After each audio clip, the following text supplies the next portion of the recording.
Good morning, everyone. This is Still Rose's podcast. This podcast was created for women by women to elevate women's voices. I am very excited today for our guest for this special series episode. We have Cathi Nelson with us. She is the founder of the Photo Managers, and she has revolutionized photo organizing. Her expertise isn't just technical, it's transformative. From calming the clutter to love and legacy, she'll empower you to embrace your memories with intention. She's also the author of Photo Organizing Made Easy, which is available on Amazon. I'm going to link that in the description of the podcast. Cathi, welcome to the show. Thank you so much for joining us this morning. Yeah, happy to be here. Important topic.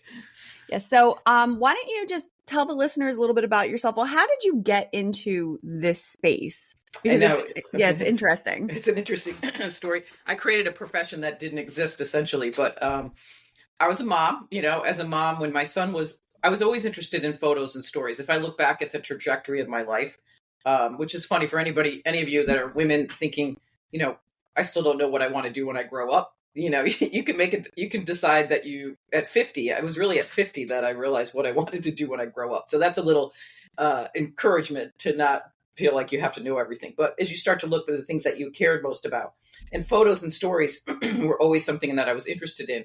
And I'm an adopted parent. So when my son was born, I wanted to create for him a life book that told him the story, how he joined our family. And in those days, there was no, we were using analog photos. So you had to print your photos. And I discovered scrapbooking, which was really big in the 90s.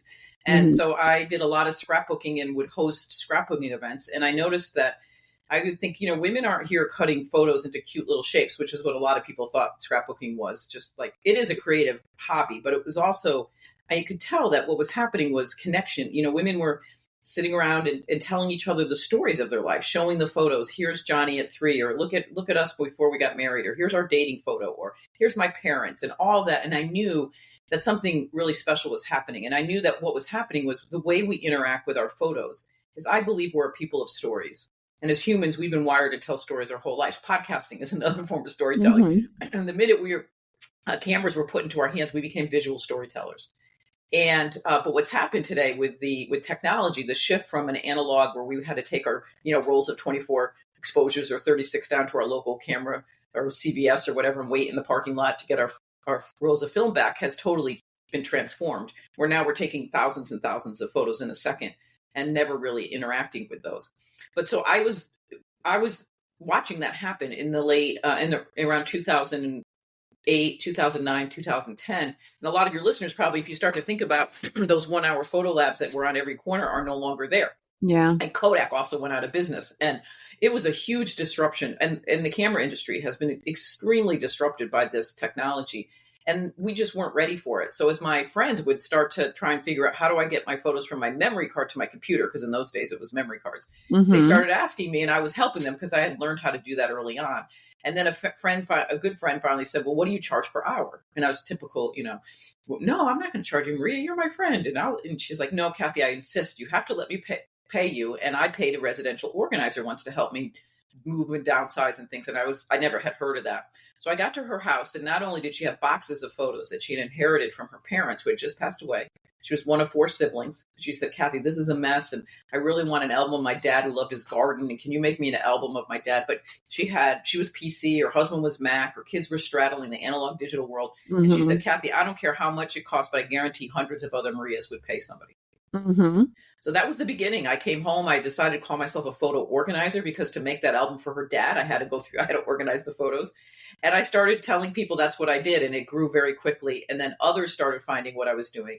And I decided to create a trade association. Essentially, we're not a nonprofit. I own the Photo Managers, but we have over 700 professionals throughout the world now who offer photo organizing services as a living. And it's a wonderful business.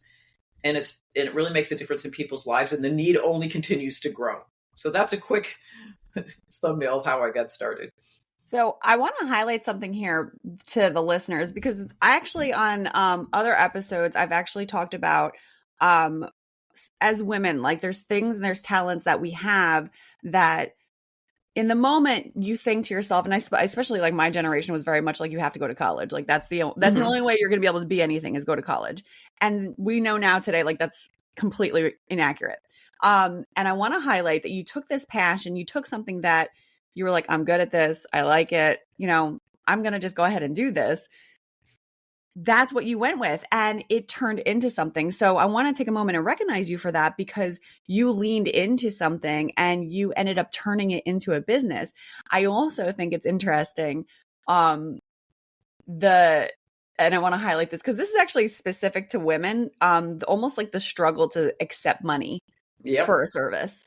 I actually am experiencing that right now because of podcasting and what I do for podcasting. Everyone's like, oh, like, do you do like, will you produce like digital things or digital media for us? And I'm always like, yeah, sure. Happy to help. They're like, what do you charge? And in the beginning, I was very much like, oh no, I'll just do it for you. Like, I'm happy to support you. And now I'm like, oh wait, no, you have to get paid for your expertise. So one, you took passion and turned it into purpose, and you took your passion, you're helping other people.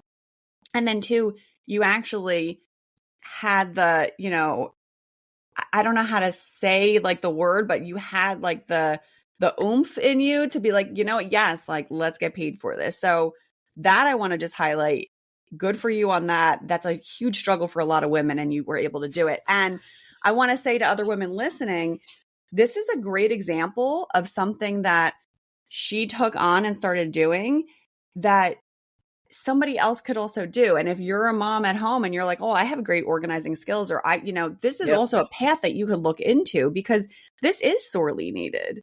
It is. And it's I just want to say two things on that. One is, we do one of the foundations of the photo managers is education, right? And we just yesterday we did a all-day boot camp on money mindset and marketing. I've been doing this for 15 years now, and our members, some of our top members have been doing this for over 12, 13 years, who have multiple employees and outside locations, all still join the money mindset, because as women, especially around photos, memories, we care so deeply about what we're doing, and we get very close to our clients. So I always say, if you love people, love stories, this is amazing business, because like Jenny, if I came in and started working with you with your photos, I'm going to learn a lot about your life pretty quickly. Mm-hmm. Like, who are your parents? Who are your spouse's parents, maybe, who are the siblings, who are the aunts and uncles. It's just because those were all those are all the photos. Where do you go on vacation?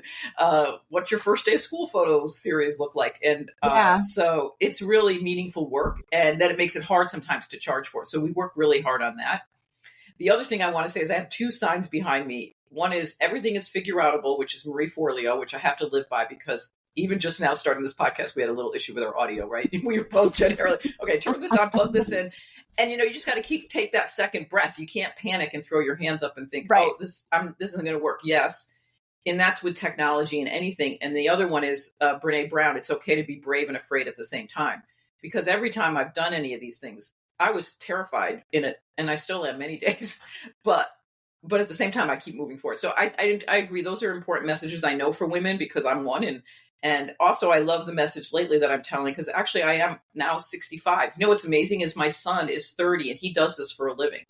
He's a photo manager too. And he just spoke at a conference yesterday, and he told the story of his adoption, and he's owning that in a different way, about how not having photos. Well, we met a cousin through 23andMe, but I was really proud of him. And I thought, wow, I can't believe he gets it. He gets the legacy piece.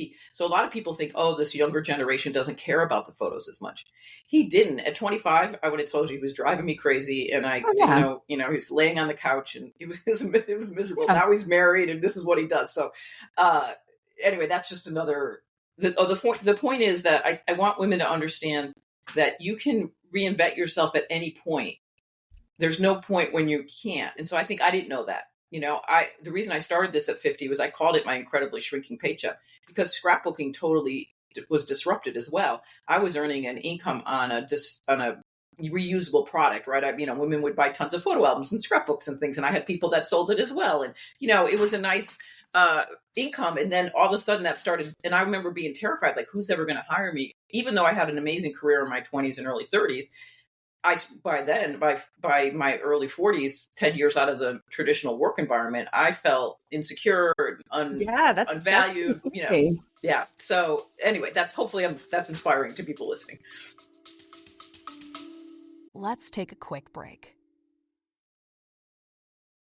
Are you interested in podcasting but not sure where to start? My name is Jenny Benitez, and I'm here to help guide you through your podcast launch and maintenance. Check out the link in the episode description for Podcasting Unboxed, your comprehensive startup guide. I am very excited to work with you.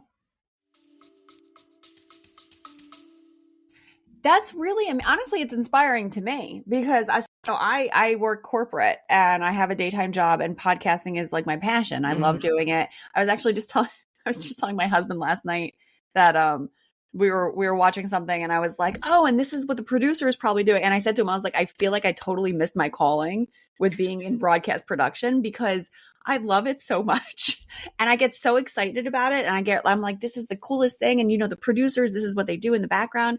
And to hear you talking like this and about like, it's, you can reinvent yourself at any age, because I've often in my head been like, you've been doing what you do for 17 years. Just keep doing that. Podcasting is your passion, but you can keep doing that too.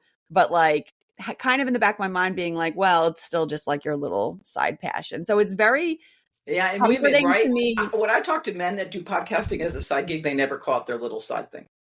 They never do. No, I'm talking to a guy right now who's getting us to do a podcast, but the way that he's approached it, the way he's pitched me, the pricing he's asking for, it's fascinating. It's totally the opposite, because that, I think as women, that is where we go. The other neat thing with broadcasting and production, which I love myself, which is what I always wanted to write and produce documentaries. That was my passion when I was in college. And then I got a job selling advertising, and I never ended up doing that. Now with technology, there are ways for you to, or for people that love legacy storytelling, you can start a business telling people's legacy stories and doing really amazing things with the way technology has come today. So that's another aside. We could talk about that ever if you want to. That's that is interesting. I want to focus in on the photo management because yes, like that, honestly, that was very inspiring for me. And again, like I think women, we have these challenges that we produce in our heads because of all these other elements. And just hearing what you just said, like men never call it their side gig. I'm like, ooh, I'm going to put that pin in it for me to think about later. But for the photo managing, you mentioned, maintaining legacy. And so I was part of the generation that witnessed the whole transfer into digital state. Like we were both what's there interesting about that too, just so you know, I think it's 18. Anybody who's 18 or younger is 100% digital, but but still anybody 18 and older still straddled the analog digital world. So it's there's still a lot of analog. Go ahead. But so you experienced it. No, honestly, it's interesting though, because my children, my kids are all growing up in a total digital era where like everything is online, everything's on the phone. They're already talking about, we want, when we get older, we want to have YouTube channels. Like everything's very digital, and that's where the focus is. And I'm always like, it is interesting to see that transition, because then I think back to when I was growing up and my mom would be seeing like the technology transition and she'd be like, this is insane, so it's interesting to see that. And what I wanted to focus in on is like the preservation of the legacy. Yep. So, they're outside of wanting to make sure that you're preserving your family memories, when your kids were little or what have you. There's also that through line of, you do have to think about it. Like every step you take throughout your life with your family, that's a lifetime of memories that you want to really make sure that you have to look back on, and not just for yourself, but for your family members. My grandmother is turning 96 in March 2025. And for her 90th birthday, the family had pulled together, a bunch of photos, and I managed like the photo, the setup and getting the table set up and doing the display and everything.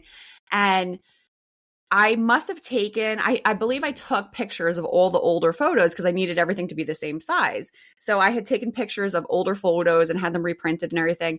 And recently my phone produced a video for me and just sent it my way. And I looked at it and I was like, oh my God, it's my grandmother's life in this. And so I sent it to my whole family and I was like, hey guys, this kind of randomly popped up on my phone. It decided to send me this memory. Everybody was like, this is so beautiful because you saw my grandparents getting married, like the whole thing. Right. My point here is that I didn't do that. I didn't take time to do it. My phone did it on its own. But being able to have that nicely organized is so critical because then you can look back on it. One of the things that I have always wanted to do, and I've never done it, is like, I've seen those like almost yearbooks of like, that you can have all your digital photos printed out into a book that you can then like kind of flip through. I've always wanted to do something like that. But to me, this seems like incredibly overwhelming. Right. And it's loads of photos to get through, like thousands of photos. The reason. So what we really do is we help people curate their photo collections to tell their legacy story. That's honestly the truth of it. I always say the idea of organizing photos is like watching paint dry. Right? It's not sexy. There's nothing exciting about that, but it's the end product, like you're talking about, that visualization of a product. And I think for the moms that are whose kids are living on an entirely digital photo life, a couple words of advice or ideas to think about. We do know that there's a lot more benefit to a printed photo to this day than there is a digital photo. A digital photo loses its value very quickly. It's kind of like a moment in time. So that when you're curating your photo collection or you're deciding which photos to keep and which to delete, which you should be deleting because your kids do not want to inherit your entire like Apple photo library. It's going to be crazy, right? It's way too many photos. Is delete, delete, delete. But that's one thing. But also to favorite the ones that tell the story. So think of your life in terms of, and then print those, because one thing, a couple quick thoughts, is when you have younger children, we know that screen time is too much, right?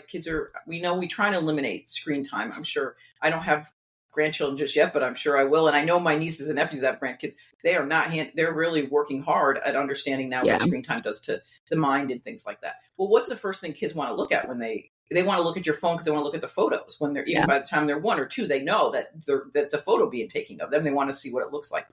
So you could take those best photos and create an ABC book, and teach your grandkids or your children their ABCs. Like A is for Aunt Jennifer, B is for bath time, C is for,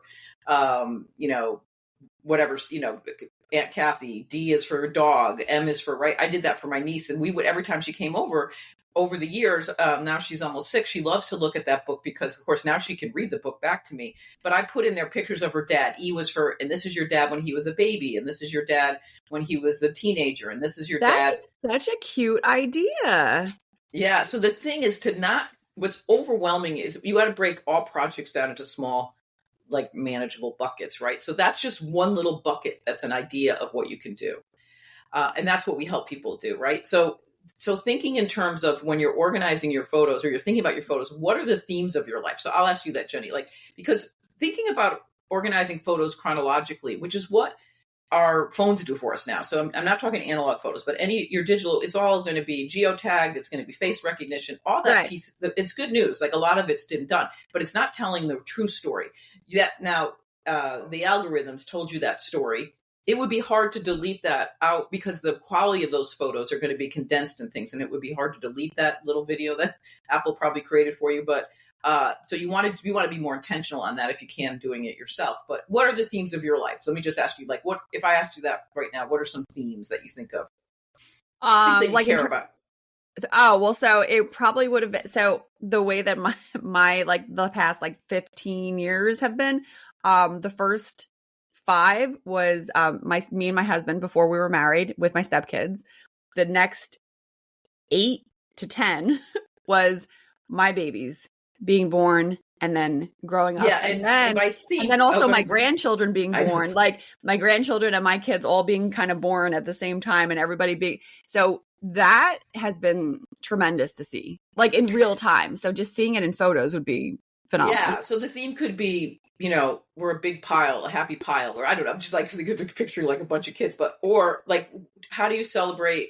What do you go on vacation? Let's just say, what's your do you guys travel? What are the things that you love to do? Do you celebrate holidays a certain way? Do you love Halloween? Some people are big Halloween people. I mean, right? So, because that's then the idea of creating a photo book or printing those photos or organizing them in a way that you can access them around the themes is much more interesting than scrolling through a million different photos, right? Oh, so I see what you're saying. So a Halloween book specifically, that correct. Would be okay. So if it's okay, I got you. It's interesting. My husband's family, my family was never really big on taking pictures.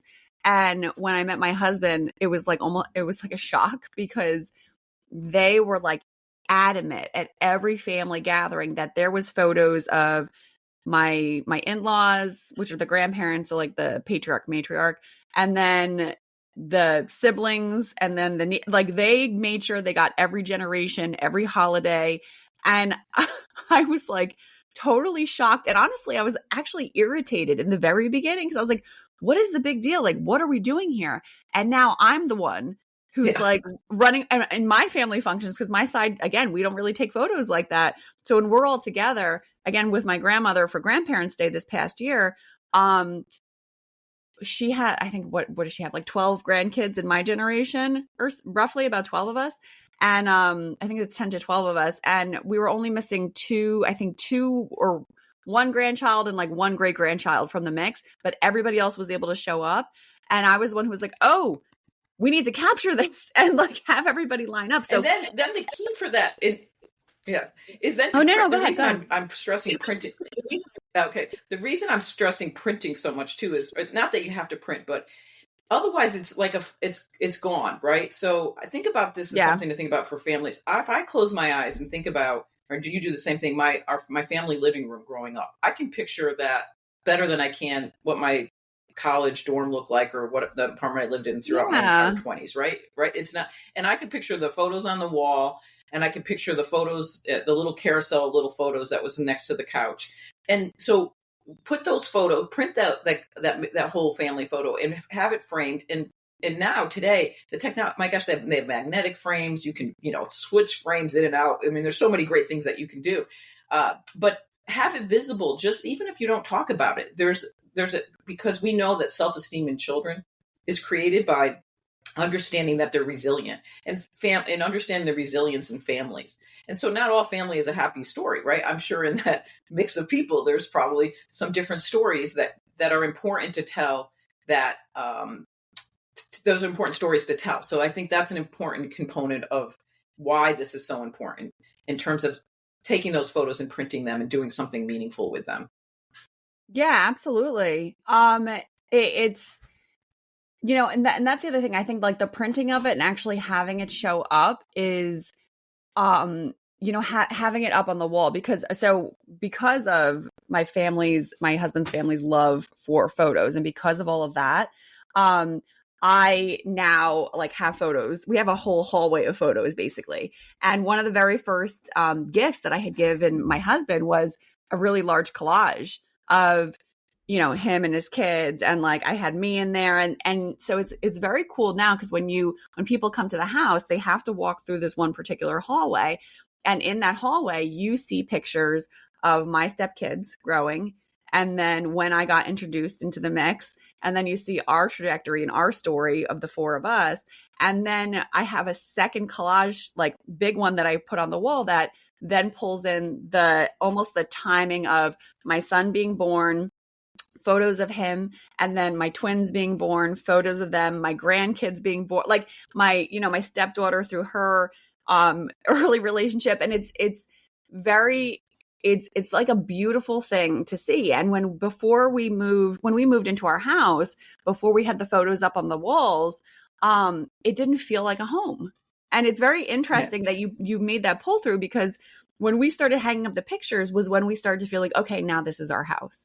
Right. And like, that was really one of those things that for us personally was such an important thing. So I love that you're pulling that through line through, because you're right. Like, I think a lot of people don't print photos, or, they don't have those, like, those funny candids that like you used to see a lot, like growing up, like back in our day when it was just the photos everywhere. So I think that's such an important thing. And the other piece I want to mention before, as we continue on a little bit too, is then the story, like the matriarch, like your grandmother's 96, if she's still, take the time to ask the stories, get her to tell, if you can, there's great technology as well to capture their stories, because that's historical documentation of, what does she right now?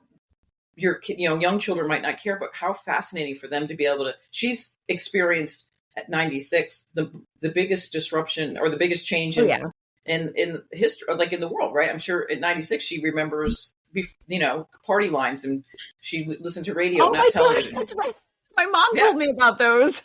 Yeah, that's like fascinating, right? I mean, and she could tell that story. My mom is 93, so I know, like, she always would tell the story of listening to the radio, and I was annoyed by that when I was a kid. I remember, like, oh yeah, but now I'm really like, I just marvel at it, and those are stories that I think are really important to pass down to the next generation over time. So your stories do matter. And the other thing, in terms of merging analog, I just want to mention that too, analog photos with digital photos. So one of the big things that most photo managers do with a family is they scan and digitize those backlog of analog photos. We believe that you should organize the this analog photos, and curate the collection before you scan them to save money. Yeah. It makes no sense, in our opinion, to take, those boxes of photos and ship them off to, like Yes Photo or iPhoto, whatever, Memories, and let them just send it all back to you. It's just garbage in, garbage out, and then you'll have all these photos. What you want to do is add the metadata, which is really important. And that means that's like writing on the back of the photo, so to identify those photos. Then with technology, you can, if you tag them correctly, you could quickly find them. Like right now, I could pull up on my phone. I'm a twin. I'm an identical twin. I don't know if you do. Yeah.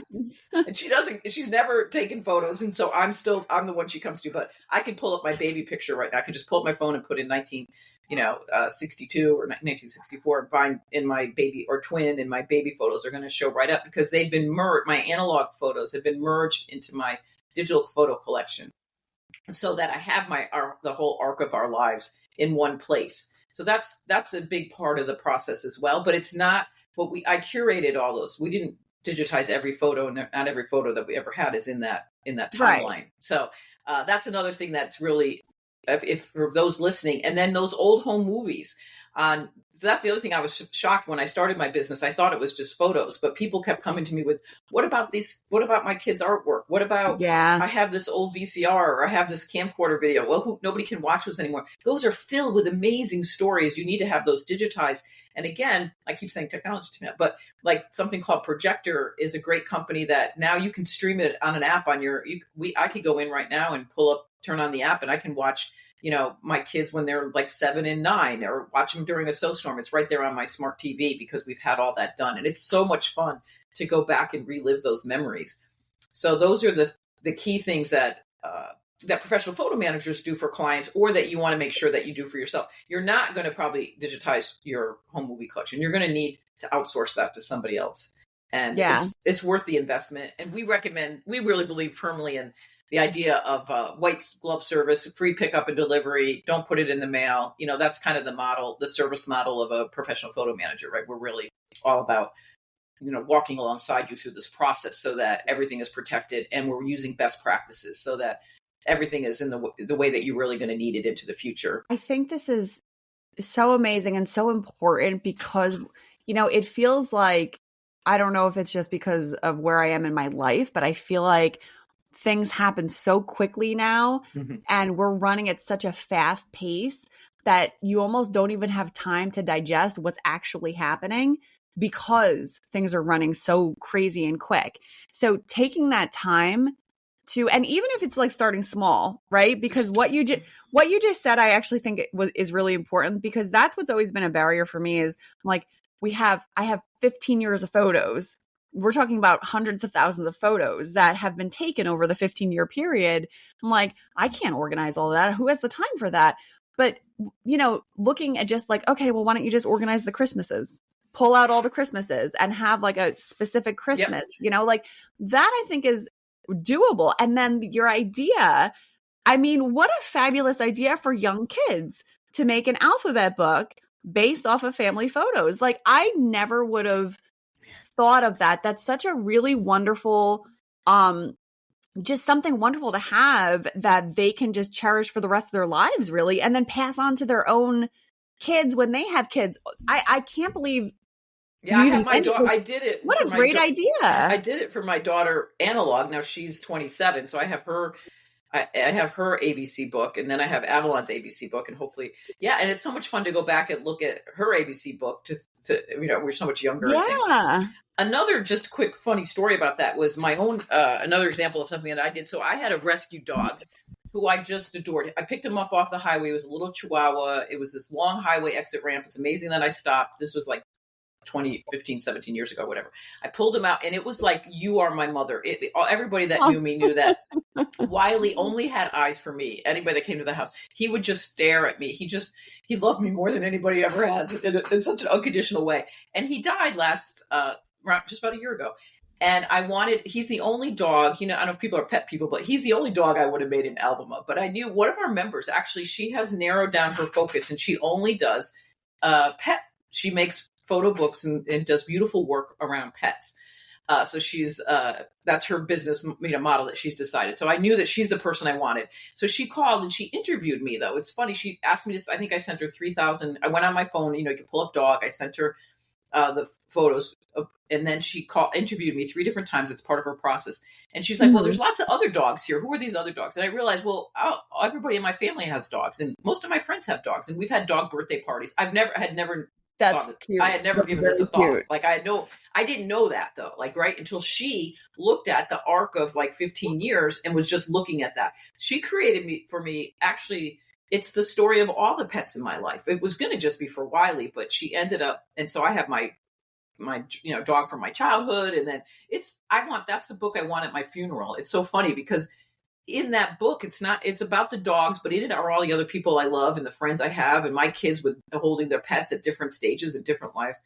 So that's just another example of how you can think of it differently. So if all my photos, the rest of my photo life is never organized, that book itself will tell a big part of my story because you're just going to know things about me that there's me sitting on the couch, like with the 2 dogs on my lap watching TV. And I'm like, it's not a very flattering photograph because I'm, half awake and stuff, but that's what I do a lot. But that's a big part of my Friday night activity is watching like a mindless TV show with dogs on my lap. So what a wonderful way to really memorialize your memories and also like pay homage to them because again, like we move so quickly, everyone's constant. And honestly, I'm a big advocate of like, you have to be in the moment. Like don't spend your whole time on your phone trying to capture it for social media. Like, yeah, get the pictures you want to get, but then like really truly be in the moment and enjoy it. And what a wonderful way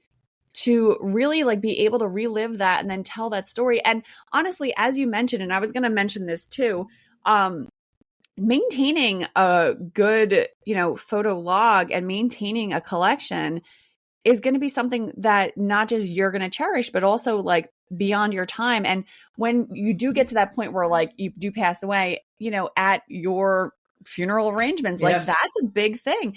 I went with my mother. She's very proactive and we were going through, she's in fine health, but we were going through, future arrangements just to be, ready for the time when it comes. Yeah. And she told me, she was like, I've gone through this with my parents. I don't want you to have to go through having to, at the end, when you're trying to grieve, deal with this and make all these decisions.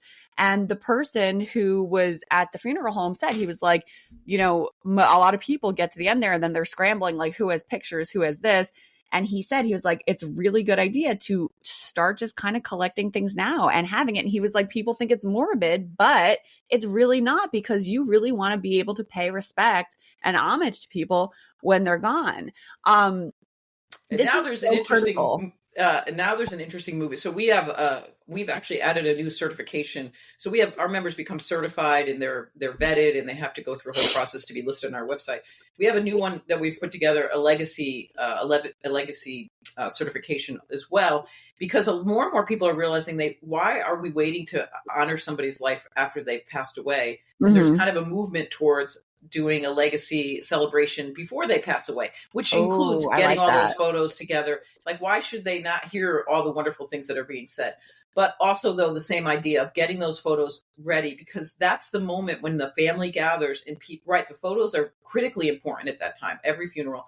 And so that's another big important piece. And it's not morbid. It's actually being realistic. And like you're saying, we're moving at such a fast pace. The world is changing so rapidly. We're hanging on by the skin of our teeth a lot of days.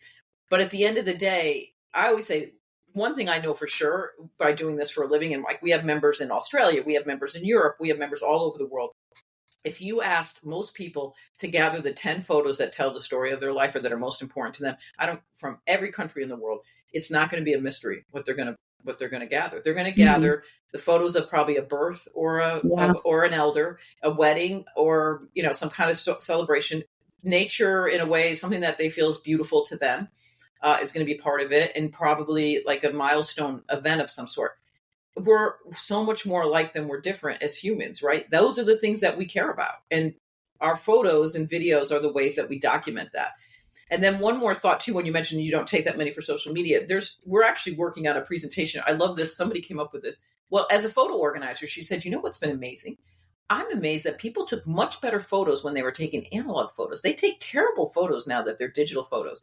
And what she's been thinking a lot about that, and she realizes what we want to put up on social media is not necessarily what we want to remember. So a lot of times, I think we're thinking about, like, I'm going to get with my cousin today, who's my first cousin's wife, because he passed away tragically 2 years ago, and she's coming down from Maine, and we're going to spend the day together. We're going to take a couple group pictures with my sister and her, and we'll probably put it on Facebook and say, oh, it's so great to be with Carol.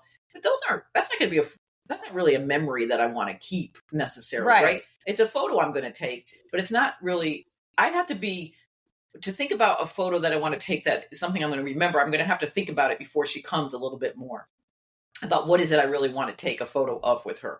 So that's another way of thinking about how we look at our photos, right? Taking the ones for social media are great. We're going to do it in our food, whatever, all the things that we do, but be a little bit more diligent about the photo that you're going to take that is one that you're going to want to keep into the future. So just thinking about how you take photos a little differently. Oh, I like that. I like that thought, because it's a more mindful approach to taking the photos than just the way we do it. Or you hand, you're out to dinner and you hand your camera to the waiter, and he's like, all right, I'll take it. And then they're like, right. And it's like 100 photos. Like, oh God, I don't need it.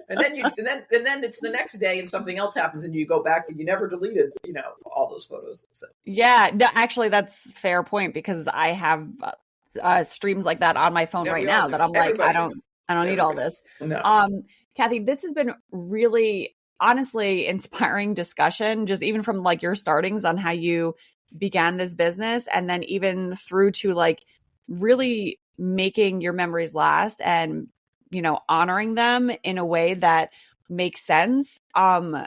That I really appreciate your insights here. And for the listeners, holidays are upon us, which is actually part of what inspired me to chat with Cathi. And, you're about to embark on another season. No matter what your religion, it's coming, and everyone's having their celebrations now. And you do want to commemorate them and make sure that you have those lasting memories. So being mindful of the photos you take, and then, get some support. We have people like Cathi out there now that are really helping to make this easier and make it something that like you can have for the rest of your life. Like, this is an investment that's worth being made. So Cathi, thank you so much for joining us on the show today. Yeah, it's been a great conversation. Thank you. And listeners, I'm going to link Cathi's information in the description of the podcast. So you'll be able to access her services. You'll be able to see her book. And I encourage you to really look into this. I know I'm going to, because this has been something that's like one of those things in the back burners I'm like, I need to address, and I never got around to it. So I think the time is now, and what a wonderful way and time to really do it. So Cathi, thank you again for joining the show. All right. Thank you. I'm thrilled to be here. And listeners, thank you for joining us today, and we'll see you on the next one. Take care.